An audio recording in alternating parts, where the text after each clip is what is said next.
Hello and welcome to the course Industrial Robotics Theories for Implementation. In today's class, we'll discuss about industrial robots. In general, what is robot? So, what is a robot and what are industrial robots? How it is different from any other robots that you see? Timeline for the development of industrial robot we'll discuss. How it has evolved over the years. And we'll also see different applications of industrial robot. So yes, let's start.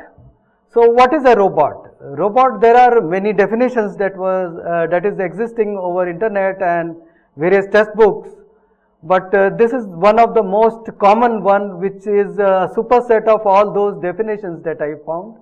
So it says a robot is an automatically operated machine that replaces human effort with or without any resemblance to human. Not like star movies that you see, it looks very much like human and they are Superman like, and they have too much of capability. Industrial robots are not like that, right? They are very much limited in their function, but they are made to do some specific task and they can do it every now and then, frequently and round the clock 24/7, right? So this is a further subset of the definition. They are usually programmable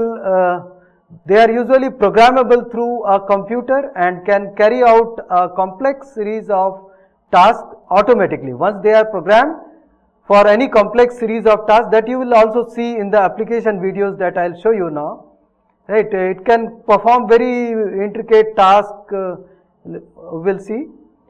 And then once it is programmed, it can repeatedly keep on doing it throughout each and every car that comes on the assembly line or any other thing, right?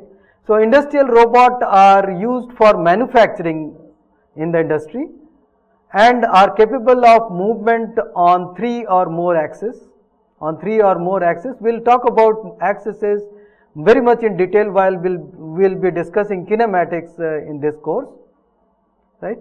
So with all the attachments to the end effector is something that is right at the end tip of the arm, which is there, that holds the tool. So that tool can be a welding tool, that tool can be a gluing tool, polishing, buffing, grinding, anything like that. So with that end effector attached to the robot, it has a potential to do all sorts of dirty tasks, dull tasks, dangerous, difficult, or a dear task. I'll tell you, dull task is something like you have to keep on doing it whole day, right? You cannot, a regular person who is not trained to do it will take a break quite a lot of time in between, because they cannot do it, right? So that is the problem with this type of task. It is very much monotonous in that sense. Dirty task like cleaning a garbage tank, right? So doing that task in a manual way is a very dirty task. It is sometimes hazardous also. So that is a dirty task, and sometimes it is dangerous task. Let's say you have to do some navigation in a area which is radioactive zone. You have to find out, let's say, radioactivity in different parts of that region. So that is very dangerous, right? You are exposed to radioactivity in that region. So that is one of the dangerous tasks. There are many such which are there in the industry, within the shop floor also, right? And sometimes the jobs are very, very difficult, like material handling, you see. It is sometimes very, very heavy also. It goes up to a ton that is to be displaced every now and then. So that is a difficult task. And there is a special task which is a dear task, right? A dear task is a task which we want it to be done by the robot. Why? Because we want to do it very, very precisely, irrespective of the cost, whether it is dull, dirty, dangerous or difficult or not. We want to do it by a robot because we want to do it very, very precisely every time, and it may be a very expensive thing, right? If you do something wrong with that, a huge amount of money is at stake and that can go haywire, right? So yes, these are some of the tasks in which industrial robots are applied. Okay, so here in this figure you see this is a huge payload capacity robot. It is one of the highest in its capacity. It is Fanuc M2000IA robot with a payload of something around 2300 kgs, right? And repeatability is as good as 0.18 mm. We'll talk about that repeatability, how it is defined and all in further modules of this course also. The maximum reach is something around 3.7 meters here. Okay, so this is one of the biggest one of its kind. This is an arm, right? So yes, we'll now talk about the timeline, how the industrial robot has evolved over the years, right? The first industrial robot is a Unimate. Unimate robot is the name given to that robot. This was a typical 4 degree of freedom robot, where it has a workspace which is very much like a spherical workspace till the tip before the last end effector, right? So it can do some sort of roll, right? It has one angle like this and it can rotate like this, right? 2 rotation axes and one of them was prismatic. So that can increase the radius of this sphere, right? And at the end there was one gripper which can do this motion, right? Pitch motion rather. Okay, so that is one of the oldest robot which was evolved, and then that took over industry and later on to various other purposes also. So this was invented in 1954 by an American engineer known as George Dayal, right? He invented this, and later on the development of Unimation Inc. Corporation, basically they took over this robot. They started making it commercially. It was founded by American engineer Joseph Angelberger in 1956, who started making it commercial, and first prototype was introduced in 1959 at General Motors Corporation at its die casting factory in Taunton, New Jersey. It was a die casting factory where it was first used. Later on, the world's first production line means you have a good number of robots which are there in a single assembly line, and each robot has a specific task to do, and that was implemented first time in General Motor factory in 1961 by Condac Corporation. It was an acquisition of Unimation Inc. So yes, these are the pictures of that assembly line and to these great men, right? So yes, now we'll see some of the application of industrial robot. So here this is one of the very commonly used industrial robot, which is known as arc welding robot, right? This is one of the most demanding tasks in the industry, and the robots are applied to do operation very often, and the one which you are seeing here is an arc welding operation. Here the robot end effector is mounted with a MIG welding tool, where the robot wire is fed automatically at a constant rate, right? You see such a nice outcome. The welding path is taught manually and can be controlled automatically using sensor inputs and a predefined geometry. See yes. This is a spot welding application, in which yet another very common in the industry where robots are used. Here the robot is mounted with a spot welding gun. In this case, the object is mounted and the robot is taught all around to go and do spot welding operation. It can be otherwise also, when the electrode is stationary and the object is moving, right? This is a very common operation. This is known as a gluing operation, where you see a constant, this feed is given by the gluing extruder and the part moves all around, and that path is well taught sometimes, and sometimes it is done with the sensors. The geometry and the direction, everything is pre-taught. Now you see those parts are getting assembled by the robot from one side after gluing. So that is a adhesive sealant that was put, and both the sides you see the covers are being put by 2 different huge robots, and there is yet another robot which puts the top assembly from the top, right? That is a car which is getting built. It's a body shop, car body shop, right? This is the assembly line. When you see spot welding, gluing task, assembling task, various other tasks are being done by multiple number of robots. You see one by one, and see hundreds of them are there in a single assembly line, right? Quite interesting, and it keeps on doing it whole day long, right? So each robot has a pre-assigned task programmed to do it. See, this is a regular car dashboard, and yes, it is picked up from here, and then this robot is going. It is a KUKA robot. I think it is a Mercedes robot, a Mercedes car. Yes, see, it just puts in just like a human, and gracefully it puts to a very good precision to its place, and will gradually leave it, come out just like without avoiding all the collision, and it will come out. It is programmed manually, sometimes using sensors. Again, a similar front glass of a car is being placed. Yes, again a similar glowing operation is being done here, you see. It is put to the car front. Yes, it is so nicely placed and accurately placed. And it another car will come, it will pick up another thing. Yes, this is a task which is a grinding task, which is again very common in the industry. Different tools are loaded in top of the robot in the front end of it, right, at the end effector, and each one perform its own task. Again, a different tool of different size, different abrasive size also maybe. So that is now inserted to a different location, it does the grinding task.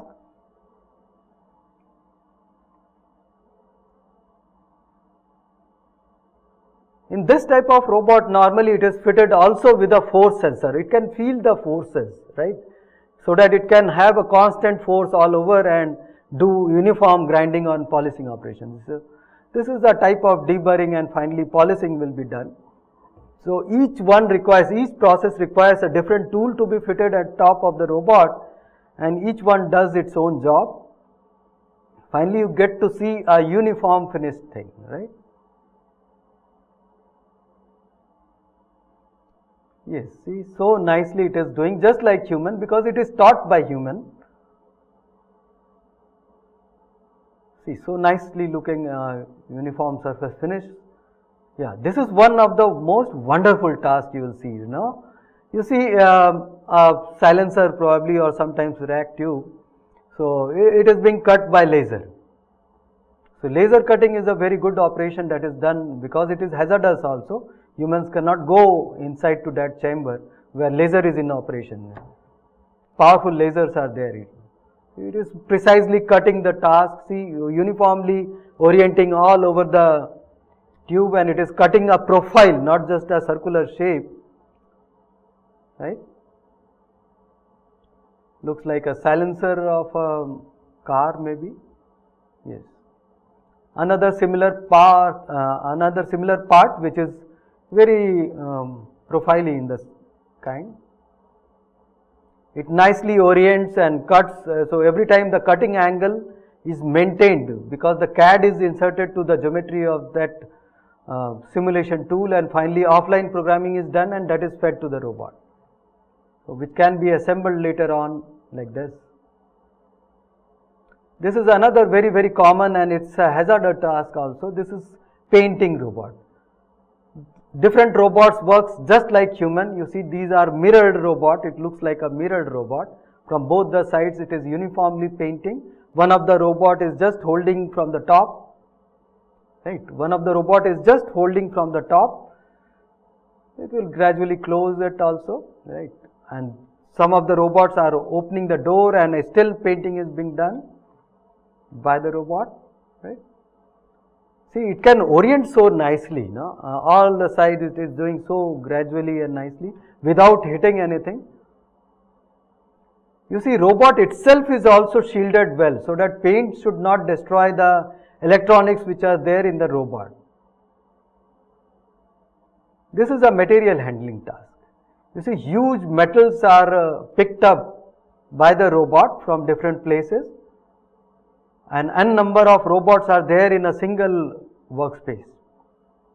They are arranging them, they are putting it from one place to the other. Each robot has a pre-assigned task which is programmed beforehand. See, one of them is hanging on top of a moving conveyor. See how many numbers of robots are there in a single workspace. From the top you can see it very clearly, different robots are doing different jobs. This is heavy material handling. This is one of the tasks where the robot is doing some PCB, pre-assembled PCB assembly to a system maybe, right. So each electromechanical part is placed one by one and they are put to top of the PCB, and finally they will create a electromechanical assembly, right. Electronic industry has a specific requirement of precise robot, when sometimes you don't need to roll and pitch, you just need to pick it up and place it at a place, right. So it has a different gripper. One of them will hold the chip, other one will hold something else. So same robot can have different tools at its end.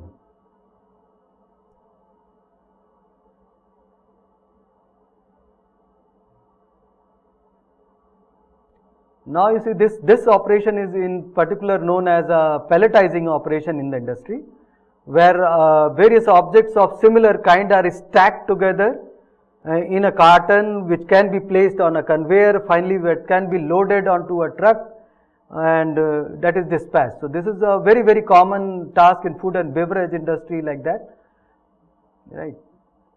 You see again similar multiple robots are handling similar packets and they are putting on the conveyor. One of them is taking out of the conveyor and putting it onto a different container, that is further carried out by a different industrial automation system. So precise locating this carton in front of the robot is done by automation system, which has various other sensors which are integrated to the robot to give it a feedback that yes, carton has now arrived here, now you have to pick it up, now you have to place it. See, yes. Now you will see a different kind of operation. It's a very long time it was a manual task. This is known as a machine tending operation. You see, this robot is now taking up a finished part which is machined already by the CNC machine, and it is placing a raw part inside, taking out the machine component from inside. So whole of the day it will keep on doing that, and machine will keep on. So machine and robot is talking to each other. Yes, I have finished my task, now you start your job, right. It will press the button, it will come back and put it in front of the human, which may further do something with it. So this is the finished part which it has kept outside. Now it will pick up another raw material and ready to put it inside the machine, right. So the cycle goes on. This is very dirty task. As I have just talked about this, it is a dirty task, sometimes hazardous also. It is garbage segregation. This is off the industry most of the time. So industrial robots are not just used in industry, because it is a very versatile robot which can be programmed to do various other tasks. So it is used off the industry also, like this. This is garbage segregation, right. It includes a lot of intelligence also. This is a very special task when a robot is doing hair transplant, assisting doctors to do hair transplantation, right. They work with the doctor. It is a special kind of robot nowadays which is known as a cobot, right. So doctor can precisely prepare a cartridge with all roots of your hair in a spool, and that spool is fitted in the dispensing cartridge in front of the robot, and robot will finally put it to the scalp, right.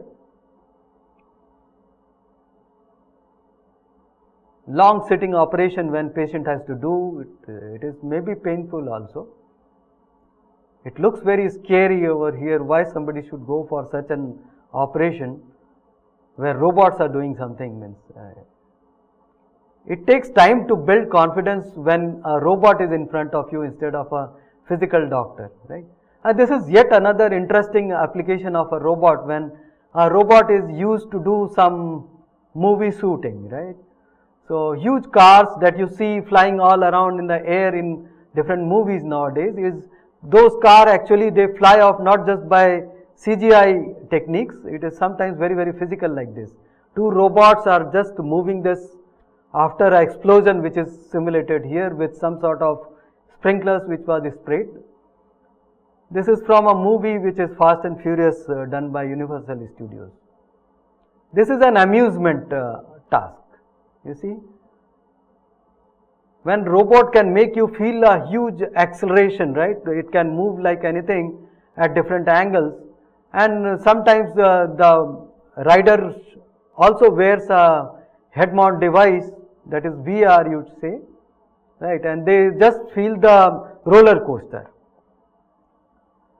This is demonstrated in one of the fair by KUKA Robotics, and they call it robo coaster. It is robo coaster when person is made to do all this. Right. So this is again very scary and sometimes risky also. It is not very common though. Yes, but yes, you see now robot can take up all these tasks very easily. So it has a lot of potential to be used even outside the workspaces, no? Not just industrial workspace, it is doing various other tasks. Right. So let us go back to our slide. Yes. So you have just toured to various industrial application and saw industrial robots not just in industry, also outside the industry. So these are some of the examples that you saw. When material handling, it was picking and placing the object from one place to the other, pelletizing, packaging, processing, welding, spot and arc welding you saw, surface finishing you saw, polishing, buffing, grinding, deburring, painting task. Similar is an operation which is called as spray coating, metal cutting you saw using laser gun, gluing, adhesing, sealing, machining, drilling, etc. All these tasks are very, very common in the industry. Assembling needs some special type of robot which is known as cobots. They do normally work with human. Right? It is a collaborative task that needs some sort of compliance also. Machine tending task you saw PCB manufacturing. Not just this, there are many other applications where robot has potential to go. We won't discuss much on them. It is medical, space, underwater, defense, agriculture, movie making and amusement that you saw. Yes, so with this I would end this lecture here. That's all for today. Next class we'll be discussing anatomy of industrial robot, what makes a robot, what all things that goes into making of a robot. Okay, thanks a lot.